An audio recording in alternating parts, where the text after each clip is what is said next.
Tilapia মাছের তেল ঝাল বানাবো, তার জন্য আমি এখানে 1 কেজি মাছের মধ্যে নুন আর হলুদ ভালো করে মাখিয়ে নিলাম। কড়াইতে সর্ষের তেল দিয়ে নুন হলুদ মাখানো মাছগুলোকে ভেজে নেবো এপিট ওপিট করে। মাছগুলো ভাজা হয়ে গেছে, তুলে নিলাম। ওই তেলের মধ্যে দিয়ে দিলাম কালো জিরে, 5 ফোড়ন আর কুচনো পেঁয়াজ। পেঁয়াজটা একটু ভালো করে লাল করে ভেজে নেব।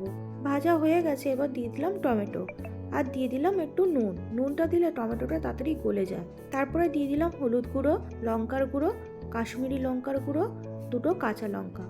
খুব ভালো করে মশলাগুলোকে মিশিয়ে নিলাম। দিয়ে দিলাম অল্প একটু জল। জলটা দিয়েও আর একটু ভালো করে মিশিয়ে নিয়ে মশলাটাকে ভালো করে কষতে দিলাম। এবার দিয়ে দিলাম সর্ষে বাটা। সর্ষে বাটা দিয়ে ভালো করে মিশিয়ে নিয়ে দিয়ে দিলাম জল। জলটা দিয়ে একটু ভালো করে মিশিয়ে নিয়ে আগে থাকতে ভেজে রাখা মাছগুলোকে দিয়ে দিলাম।